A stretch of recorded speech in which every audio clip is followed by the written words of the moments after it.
Hi guys, I am Vidya. Today the topic of my presentation is all about Zigbee. What is Zigbee? Zigbee is a wireless personal area network specially built for control and sensor networks based on IEEE 802.15.4. It operates at frequency 2.4 GHz. Zigbee has a data throughput of 10 kilobits per second to 115 kilobits per second, 10 to 100 meter of coverage. It connects logical devices up to 240. Now you may think that the data rate and the coverage is lesser than or somewhat similar to Wi-Fi and Bluetooth. Then why do we need Zigbee? The reason is in Wi-Fi the data rate is high but the power consumption is also high, due to which the battery life is decreased, and in Bluetooth the power consumption is less but we can connect only a maximum of 7 devices, whereas in Zigbee we can connect up to 240 logical devices. We use Zigbee to control and monitor devices, so less data rate is enough, and because of low data rate, power consumption is also reduced and the battery life is increased. Zigbee device types. In the Zigbee network, we have Zigbee coordinator, Zigbee router, and Zigbee end devices. Zigbee coordinator is used to form the network. It assigns address to the devices within the formed network. Next, the Zigbee router. It passes data between the end devices and the router. It buffers the data packets for the sleeping end devices. Zigbee end device. It is a reduced version of a router. It can power itself down for saving energy by temporarily going into the sleep mode. This is a network diagram. Here we can see the Zigbee coordinator shown in yellow color. In a network there must be one coordinator. Next is the Zigbee router shown in blue color. In a network, a router may or may not be present.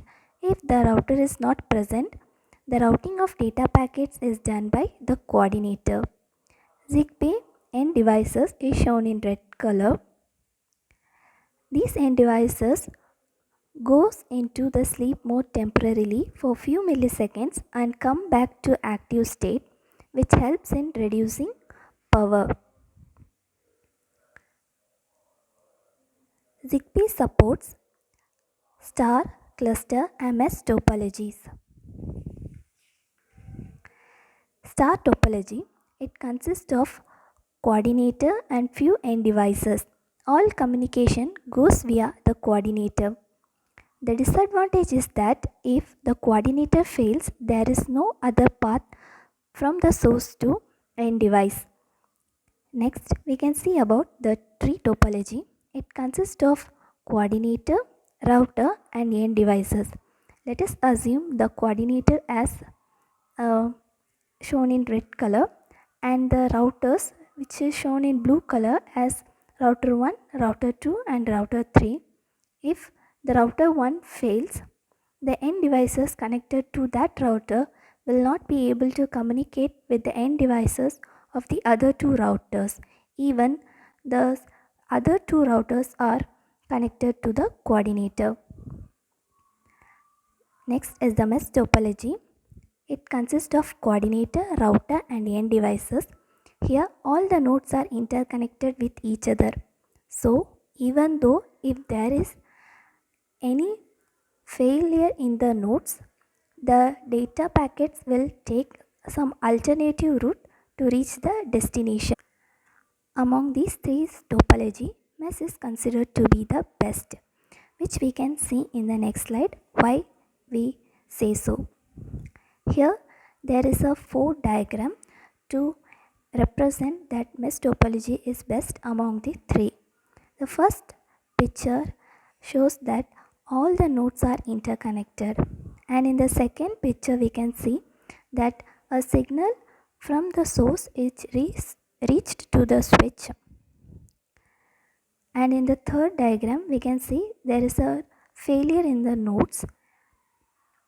If it is a star or a tree topology, the signal won't be able to reach the switcher. But it is a mesh topology, it takes the alternative route to reach the switcher, which is shown in the fourth picture. Hence, the mesh is considered to be the best topology. Features: low power consumption because the end devices go into the sleep mode temporarily. Network is flexible. Why? Because the mesh topology, if some of the nodes have failure, it finds alternative route. Hence, the network is flexible. Small size, less than 9 mm. Simple protocol, which we can see in the upcoming slides. Characteristics: data rate 20 kilobits per second to 250 kilobits per second. Low power consumption, low latency. Architecture. First, let us see the second diagram. Here the first layer is physical layer, second layer is MAC layer, third layer is network layer, and the fourth layer is application layer. But here it is mentioned as layer 7. You may think why? Because in the OSI model, application layer is the 7th layer. By seeing this diagram, you should not think that IEEE 802.15.4 and ZigBee are same. They are different. IEEE 802.15.4 is a standard over which a network protocol called ZigBee was built. You may think why 802.15.4 was used? Because it offers less data rate. Now let's look into the first diagram. Here the physical and the MAC layer comes under the control of IEEE 802.15.4. These two layers are hardware based. Next, the network layer is divided as network, security and application support sublayer. These three comes under the control of ZigBee Alliance. These are software based companies. It is managed by some brands like Amazon, Apple, Google, Legrand, etc.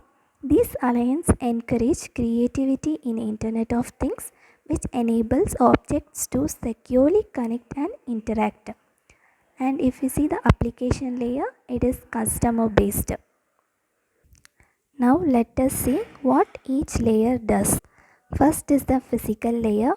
It does modulation and demodulation of transmitting and receiving data. Second is the MAC layer.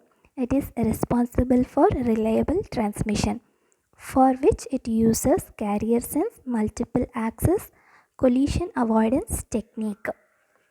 Next is the network layer.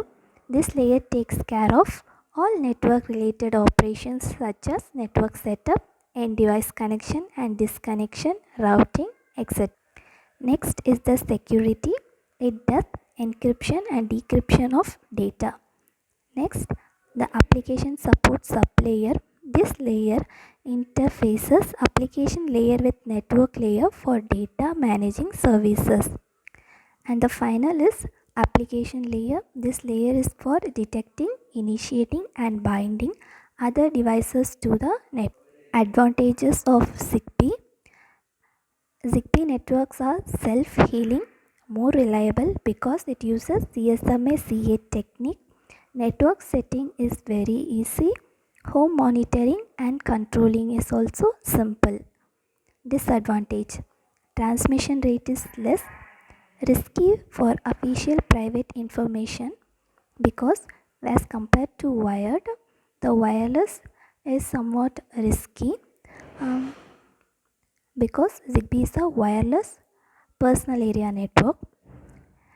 Needs system information to control devices. It needs the information from the coordinator to control the devices. Application: smart metering, industrial automation, home automation, smart grid monitoring. Thank you.